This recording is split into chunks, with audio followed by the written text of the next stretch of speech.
did that on purpose. So you could preach longer. So we've got a new clock back there, but I tell you, that's a good idea. I'll have to write it down. So, now that clock is behind the times, if you'll forgive my being extremely lame. So, we'd more or less wrapped up Daniel chapter 9 on Thursday. I have just a couple of final notes that I want to make about Daniel 9, just to make sure we get the main thrust of the vision of the 70 weeks. Because we spent a lot of time explaining what this 70 weeks is about. And we looked at a few texts that we need to have in our minds whenever we're reading the vision of the 70 weeks so that we can make sense of it. So we talked about how Israel goes into captivity on account of the Sabbath years. We find that in 2 Chronicles. And we find this language in the Sabbath year command, we find this language of counting off weeks of years. So you count 7 weeks of years, 7 times 7 years, and that's, the time span from Jubilee to Jubilee. All right, so we kind of went through all the technical details, and I realized whenever we went home on Thursday that I need to wrap up the point of God using this particular imagery in this vision. What point He wants to make, I think, with this vision. So before we jump into that, let's pray. Righteous Heavenly Father, thank you for the gifts that you've given us today. Thank you for our time together to study from your word. I pray, Father, that you bless our study and our worship today, that it is pleasing and acceptable to you, and that it is edifying to us, Father. Help us to become better servants in your kingdom. It's in Jesus' name, amen. All right, so we noted that if we wanted to set up a timeline here, so from the beginning of Israel on the one hand to the Messiah on the other hand. So let's have the Messiah over here and Israel starting over here.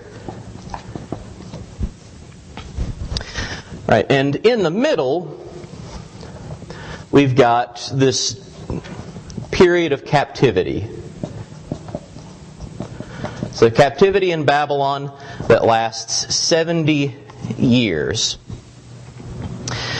And the way that the vision is working, all right, so we said that Israel is going into captivity for 70 years to make up for all of the Sabbath years that they did not observe. That's what the chronicler tells us in 2 Chronicles 36. So for this whole period of time here, roughly 490 years, we have Israel being faithless. So for close to 500 years, characterized by Israel's faithlessness, leading to the captivity. And what the vision of the 70 weeks is telling us, if we interpret the weeks in the same way that Moses uses that word weeks of years in Leviticus 25, that gives us a second period of about 490 years in between the end of the captivity and the arrival of the Messiah. And so what God is doing with this vision is He's asking us explicitly to compare what's going on after the captivity to what's going on before the captivity. And what Gabriel tells Daniel is that after the captivity, this period of time is going to be characterized not by Israel's faithlessness, but by God's faithfulness. That God, in essence, is going to be counterbalancing what Israel had been doing with all of the work that He's going to be doing in ushering in the Messiah. And there's one last thing that we need to note here. All right, so we've we've said that this amounts, to 70 Sabbath years that they have missed. But it also amounts to 10 Jubilees that they have missed.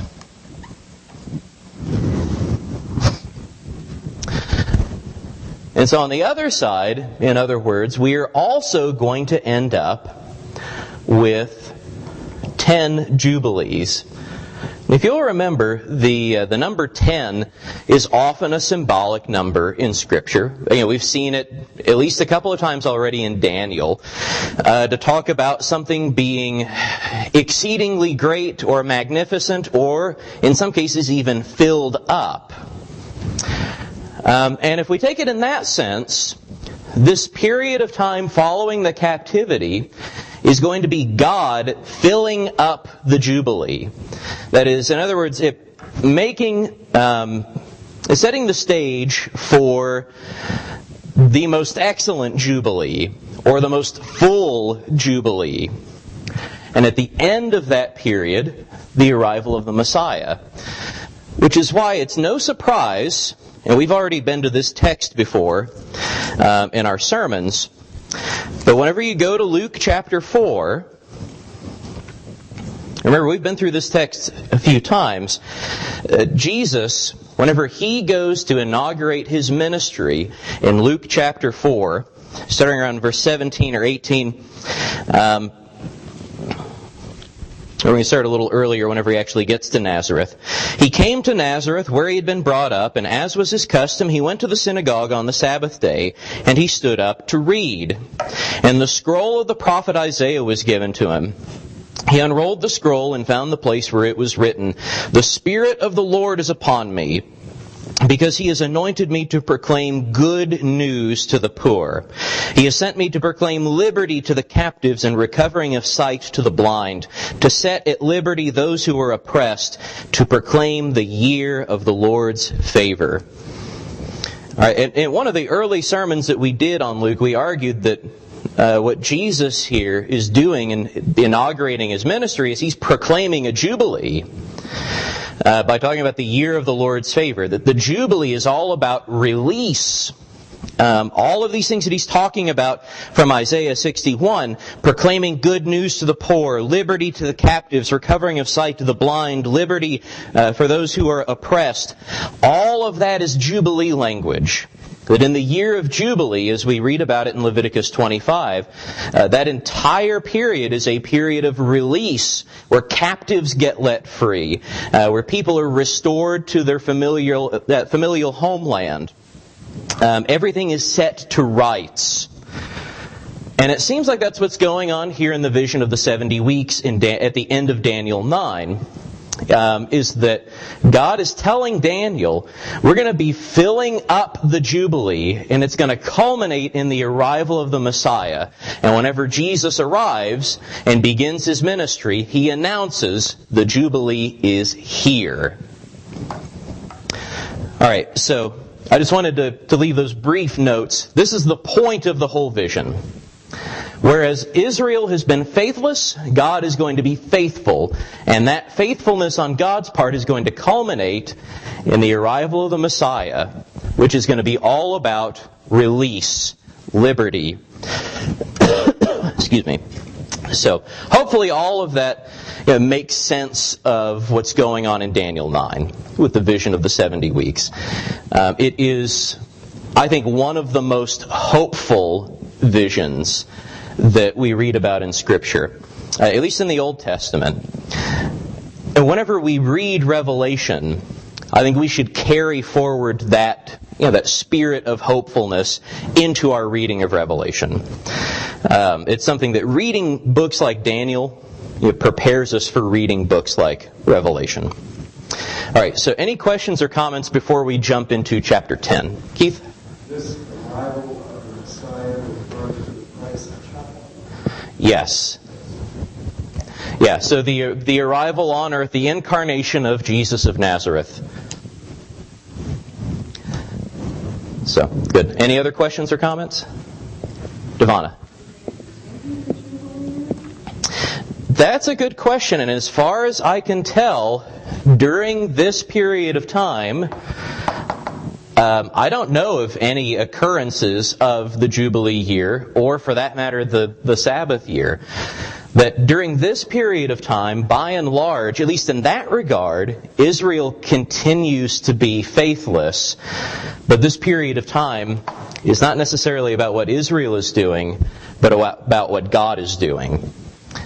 If that makes sense. So, yeah, I don't think that they kept the Jubilee. At the very least, to give them credit, they, by and large, kept themselves from idols, which is better than they had been doing. So, good. Any other questions or comments before we jump into chapter 10? Okay. So, go ahead and turn to Daniel chapter 10. And we're going to read the last vision in the book. This final vision can be a little overwhelming. It's different from the visions that we've read in the book so far. In that, first off, it is much, much longer. It's so long that it has been split up into 3 chapters. So chapters 10, 11, and 12 all form a single unit. Chapter 10 introduces the vision. It sets the stage for receiving the vision. Chapter 11 is the substance of the vision itself. And for most of chapter 12, Daniel is kind of being debriefed. He's receiving some instructions at the very end. Now, because this is all one unit, I think we ought to read it all together. So let me just warn you, it's going to be a long reading. And once we get into the vision itself in chapter 11, we're going to be hit with an insane number of details.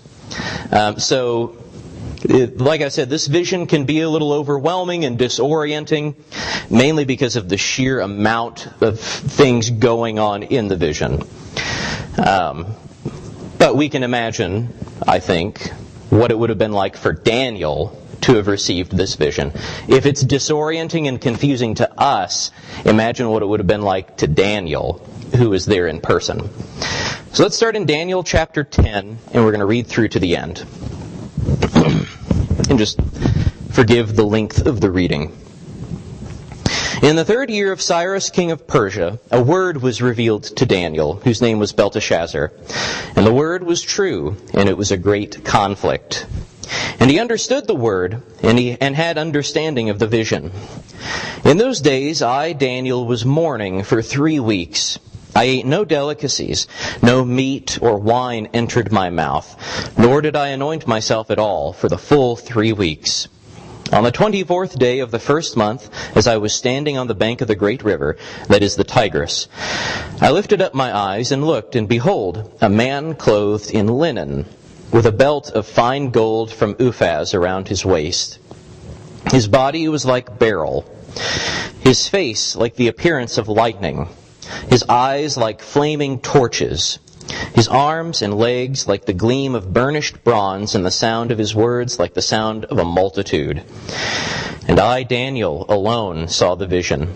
For the men who were with me did not see the vision, but a great trembling fell upon them, and they fled to hide themselves. So I was left alone and saw this great vision, and no strength was left in me. My radiant appearance was fearfully changed, and I retained no strength. Then I heard the sound of his words, and as I heard the sound of his words, I fell on my face in deep sleep, with my face to the ground. And behold, a hand touched me, and set me trembling on my hands and knees. And he said to me, Daniel, O man greatly loved, understand the words that I speak to you, and stand upright, for now I have been sent to you. And when he had spoken this word to me, I stood up, trembling.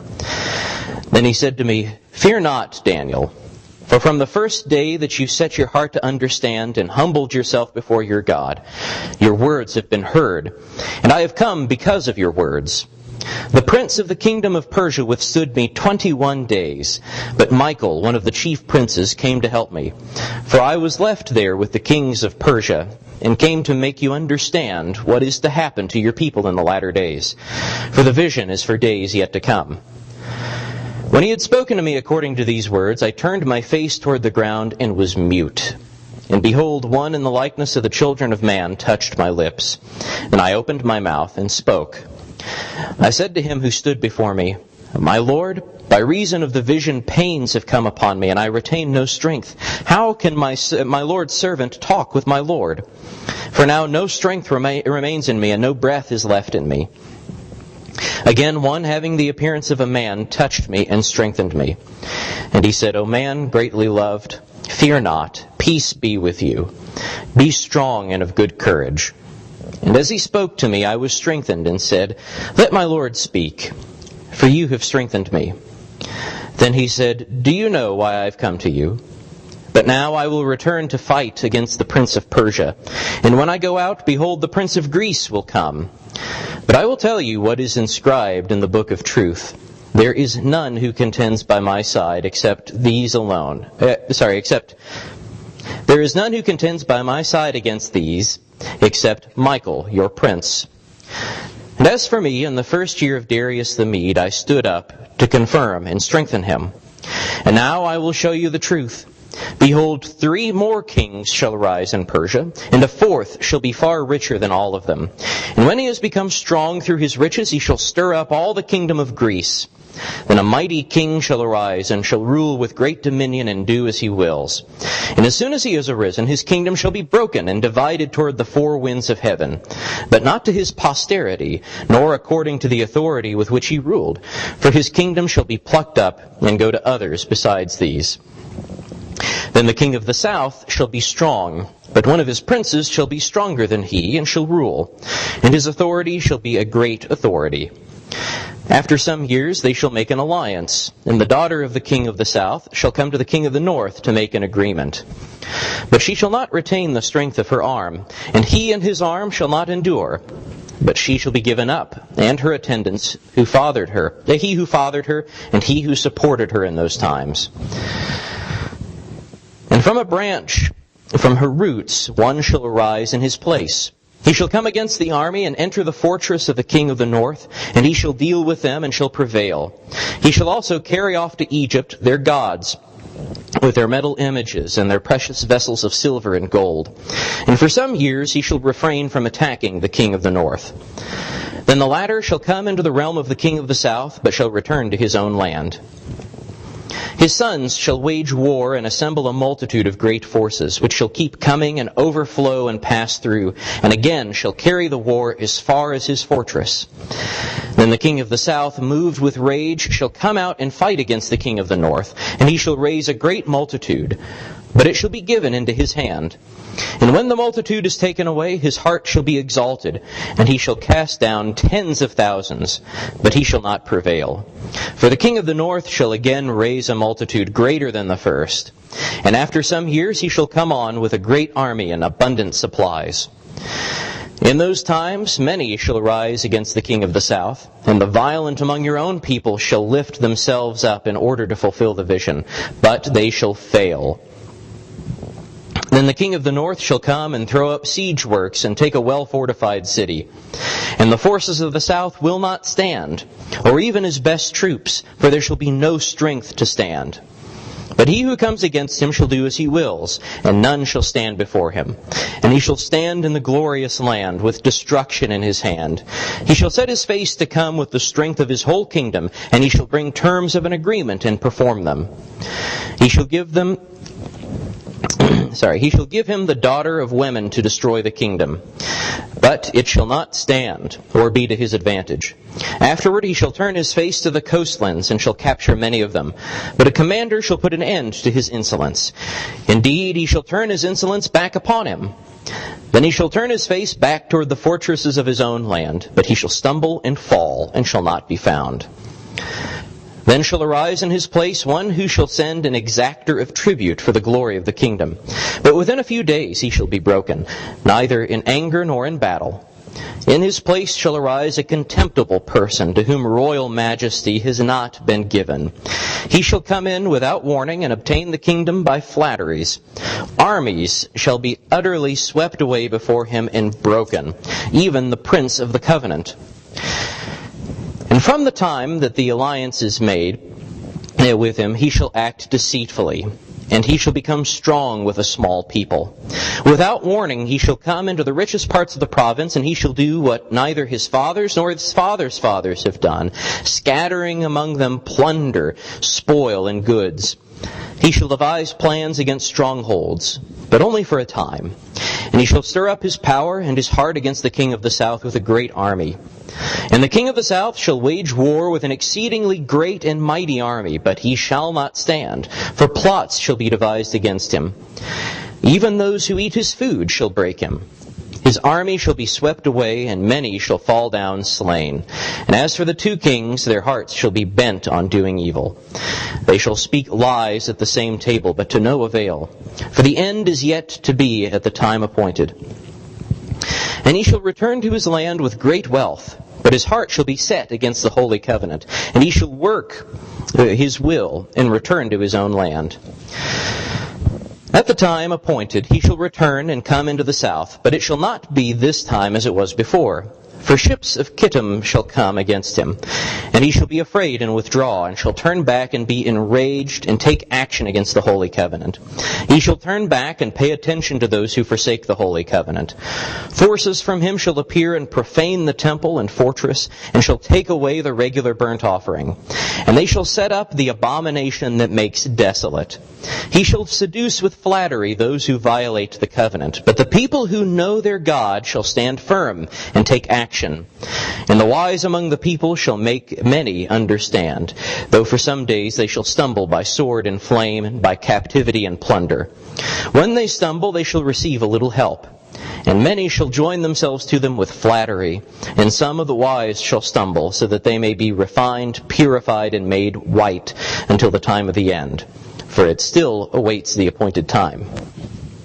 And the king shall do as he wills. He shall exalt himself and magnify himself above every god, and shall speak astonishing things against the God of gods.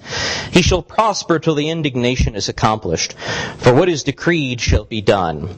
He shall pay no attention to the gods of his fathers, or to the one beloved by women. He shall not pay attention to any other god, for he shall magnify himself above all. He shall honor the God of fortresses instead of these, a God whom his fathers did not know. He shall honor with gold and silver, with precious stones and costly gifts. He shall deal with the strongest fortresses with the help of a foreign god.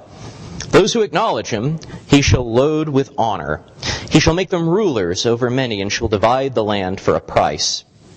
At the time of the end, the king of the south shall attack him, but the king of the north shall rush upon him like a whirlwind, with chariots and horsemen, and with many ships. And he shall come into countries, and shall overflow and pass through. He shall come into the glorious land, and tens of thousands shall fall, but these shall be delivered out of his hand, Edom and Moab and the main part of the Ammonites. He shall stretch out his hand against the countries, and the land of Egypt shall not escape. He shall become ruler of the treasures of gold and of silver, and all the precious things of Egypt. And the Libyans and the Cushites shall follow in his train. But news from the east and the north shall alarm him, and he shall go out with great fury to destroy and devote many to destruction. And he shall pitch his palatial tents between the sea and the glorious holy mountain. Yet he shall come to his end, with none to help him. At that time shall arise Michael, the great prince who has charge of your people. And there shall be a time of trouble such as never has been, since there was a nation till that time. But at that time your people shall be delivered, everyone whose name shall be found written in the book. And many of those who sleep in the dust of the earth shall awake, some to everlasting life, and some to shame and everlasting contempt. And those who are wise shall shine like the brightness of the sky above, and those who turn many to righteousness like the stars forever and ever. But you, Daniel, shut up the words and seal the book until the time of the end. Many shall run to and fro, and knowledge shall increase. Then I, Daniel, looked, and behold, two others stood, one on this bank of the stream, and one on that bank of the stream. And someone said to the man clothed in linen, who was above the waters of the stream, "How long shall it be till the end of these wonders?" And I heard the man clothed in linen, who was above the waters of the stream, He raised his right hand and his left hand toward heaven and swore by him who lives forever that it would be for a time, times, and half a time. And that when the shattering of the power of the holy people comes to an end, all these things would be finished. I heard, but I did not understand. Then I said, O my Lord, what shall be the outcome of these things? He said, Go your way, Daniel, for the words are shut up and sealed until the time of the end. Many shall purify themselves and make themselves white and be refined, but the wicked shall act wickedly. And none of the wicked shall understand, but those who are wise shall understand. And from the time that the regular burnt offering is taken away and the abomination that makes desolate is set up, there shall be 1,290 days. Blessed is he who waits and arrives at the 1,335 days. But go your way to the end, and you shall rest and shall stand in your allotted place at the end of the days. We made it. So again, I know that was a huge reading, but all one vision, all one encounter that Daniel has with this man clothed in linen. And again, looking at Daniel chapter 11, lots and lots of detail, right? So you can imagine being in Daniel's place, you start looking around at the ground for a stick so you can start writing things down in the dirt. There's just a lot of details going on here. And it's easy, I think, to get overwhelmed with the details, to get bogged down in the details. Generally, before we get into chapter 10 and what all's happening there in chapter 10, I want us to note a lot of the things that we have heard in this vision are things that we have already heard. Right? That the king of Greece is going to come along, and in the strength of his kingdom it's going to be shattered into 4 other kingdoms. That a great king is going to arise out of one of those kingdoms and is going to magnify himself and make himself great and put himself above, to try to put himself above even the gods. And that ultimately he's going to have so much power given to him that he is going to take away the sacrifice, that the sanctuary is going to be defiled. He's going to set up what in this vision is called the abomination that makes desolate. But that eventually his power shall be shattered and God will deliver his people. That's all stuff that we have heard already. We've heard this message in general in Daniel chapter 7, right? That a great king is going to come along and he's going to wear out the saints, but ultimately he's going to be judged and the saints are going to be delivered and they're going to receive the kingdom. We heard it in Daniel chapter 8. About this little horn who grows exceedingly great, makes himself great. He's throwing down some of the stars, some of the host of heaven. And he ends up taking away the sacrifice. The place of the sanctuary is overthrown. But ultimately he is thrown down and judged, and God's people are delivered. It's the same thing that we have heard in these visions up to this point, just with far more detail. So let's not lose sight of the fact that we have already seen this story before. We're just getting a much more detailed telling of the story than we have up to this point received. All right, so let's jump back to the beginning of chapter 10, this introductory material. And you can see, by the way, why the guys who put in the chapter divisions decided to split this into 3 chapters. If that was one chapter, it'd be... honestly, I didn't think to compare, but I wonder how long it is in comparison to Psalm 119. I bet it gives it a run for its money. But chapter 10 is the introductory chapter. This entire chapter does not really contain the vision so much as an introduction to the vision recorded in chapter 11. And as you could probably guess, with all of the details that we get and how enigmatic this vision is, this is the part of Daniel that is the most subject to wild and crazy theories. if you're reading an interpreter who's going to fill in like specific contemporary names, like, oh yeah, this is definitely Hitler, or this is George W. Bush, or whatever, which you find people like that. These are going to be the chapters that they turn to because there's so much going on.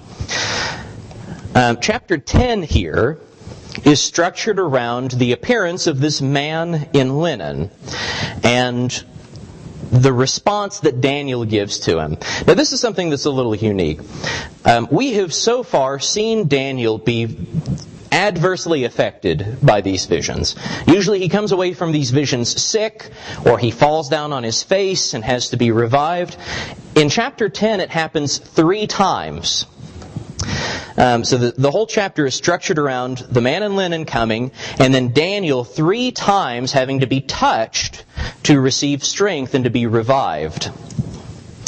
So that's going to be the framework that we use for studying this chapter in particular. Let's start with the very beginning. In the 3rd year of Cyrus, king of Persia, a word was revealed to Daniel. So that is the setting here. The text doesn't tell us exactly where he is, somewhere along the banks of the Tigris. But it does tell us when this happens. In the 3rd year of Cyrus, the king of Persia. Now, it's Cyrus who makes a decree in his 1st year to return all of the captives of Judah back to Judah. All right, so this promise that God has been making to His people, that He's going to allow them to return to the land, that has been fulfilled. In fact, by the time this vision starts in chapter 10, that is 2 years past.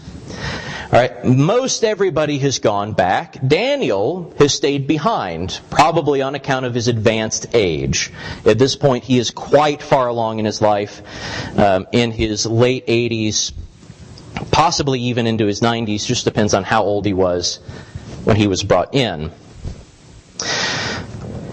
It happens, he says, on the 24th day of the 1st month, as I was standing on the bank of the great river. Now, the text tells us that Daniel has been mourning for 3 weeks leading up to this point. He says, I ate no delicacies, no meat or wine entered my mouth, nor did I anoint myself at all for the full 3 weeks. All right, and I want to get to the significance of this. Why mourning for 3 weeks, and why this particular period of time?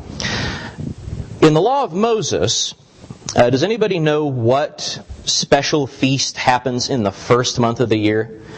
What basically starts out the Jewish calendar? If you had to name one feast in the law that is the most important for Israel, what would it be? The Passover. The Passover happens in the 1st month of their calendar.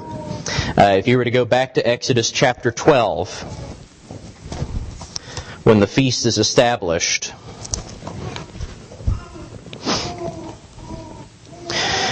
start in verse 14. This day shall be for you a memorial day. All right, so he's instituting the Passover on the 1st Passover.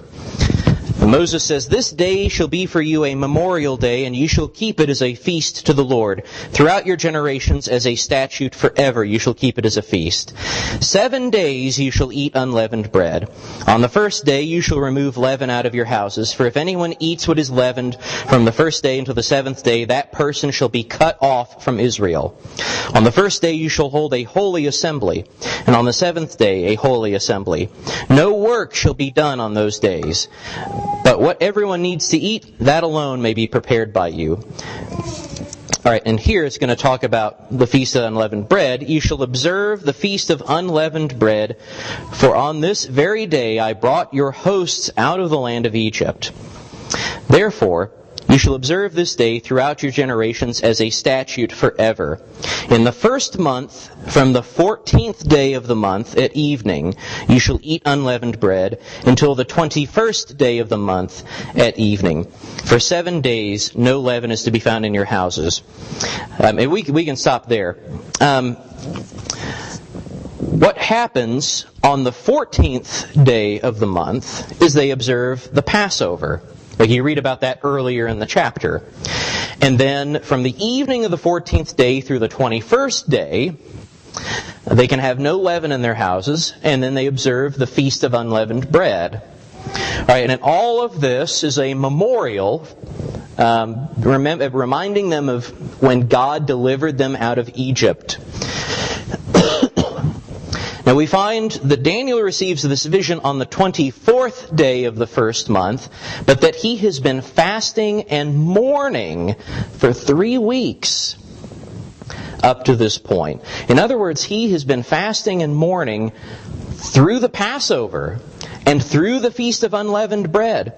This is supposed to be, by the way, a time of rejoicing. Right? The Passover Seder can be kind of somber. But it's intended to be a celebration. God has delivered His people out of Egypt. And yet Daniel specifically is not rejoicing during this period of time.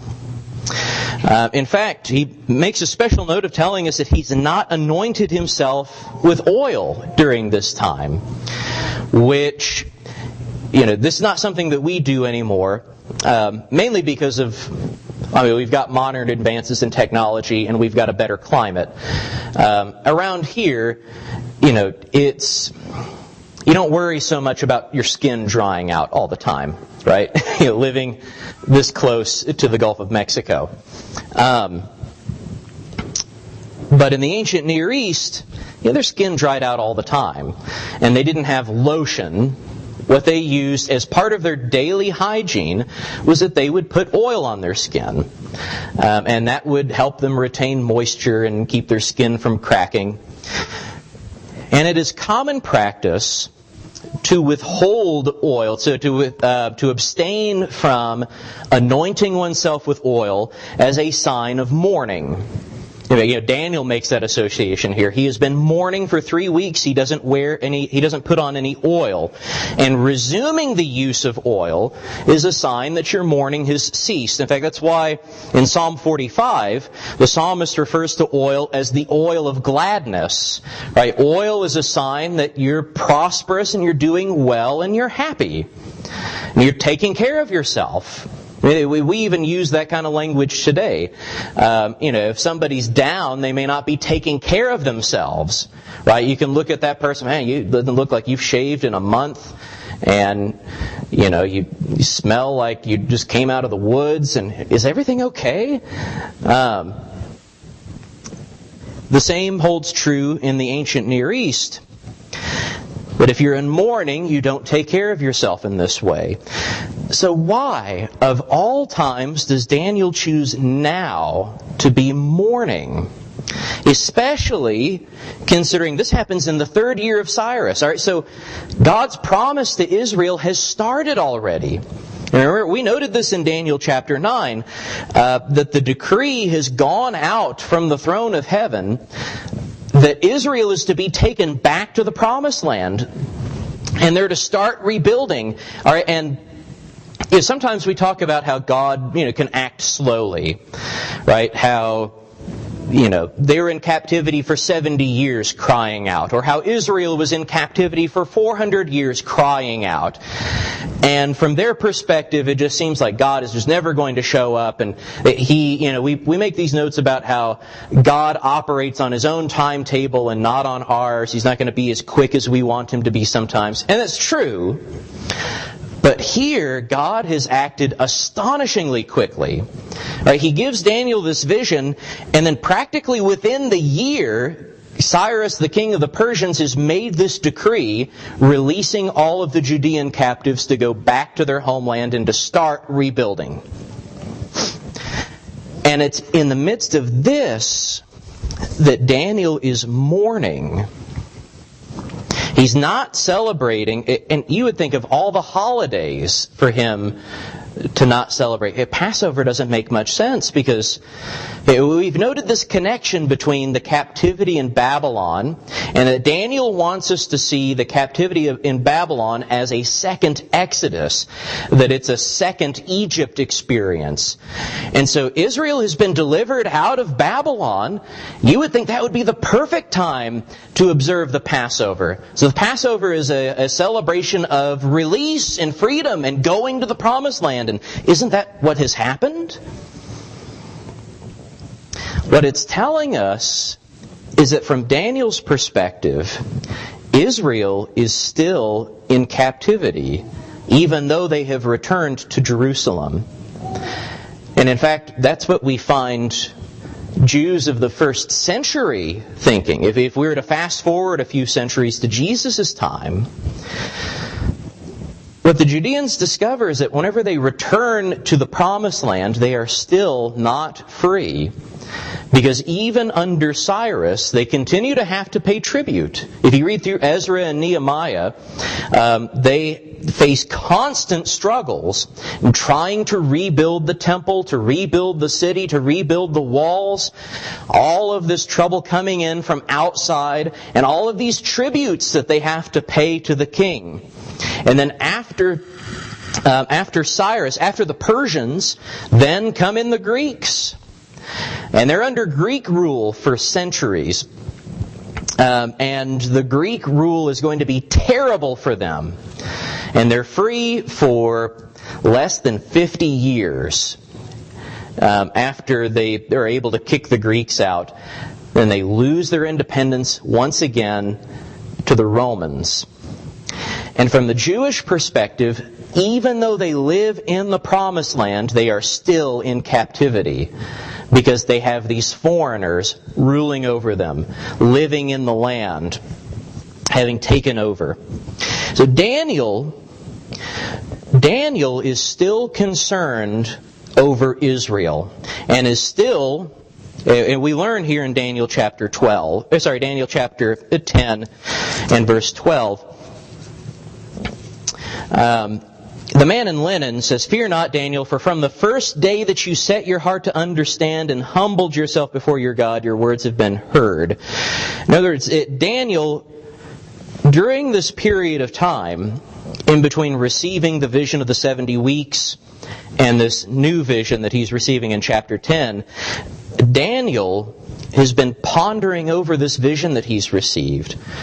Right, he's made his prayer in Daniel chapter 9, but that hasn't ended his concern for Israel. And in fact, that is why the man in linen has arrived. Right, that is why the man in linen says, that's why he has been sent. Your words have been heard. So apparently Daniel has still been praying about this. And I have come because of your words. So from the divine perspective, Daniel is right in this mourning that he has engaged in. That yes, superficially Israel looks like it's free, but Israel is not yet really free. Because what have we heard in these prophecies? But that there is going to be a long period of trouble for Israel in between the captivity and the arrival of the Messiah. All right, we've got a few minutes left. Let's consider this man in linen. Easily the most enigmatic figure in this vision. In Daniel chapter 8 and Daniel chapter 9, the vision is given to him by a specific angel. In fact, we're told the name of this angel. And who is it that delivers the message to him? Gabriel. Here we don't get a name, but we get a description.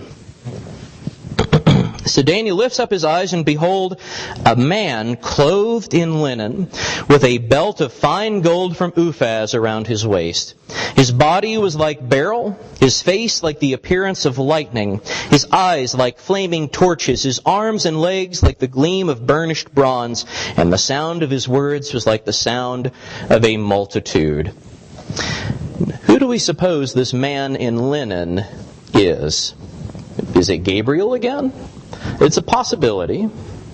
Daniel falls down before this man in linen, and he is strengthened by touch. That also happens in chapter 8, whenever he's confronted with Gabriel. He falls down and is touched to receive strength. But Gabriel is specifically identified in chapters 8 and 9. So it'd be odd for him to not be specified here. In fact, in chapter 9, Daniel says, essentially, oh, it's Gabriel. You're the guy that I saw at the first. He doesn't seem to have that sort of recognition here in Daniel chapter 10. Let us let's see here. Now the bell's about to ring. You'll have to wait till Thursday. So, any questions or comments before we wrap it up?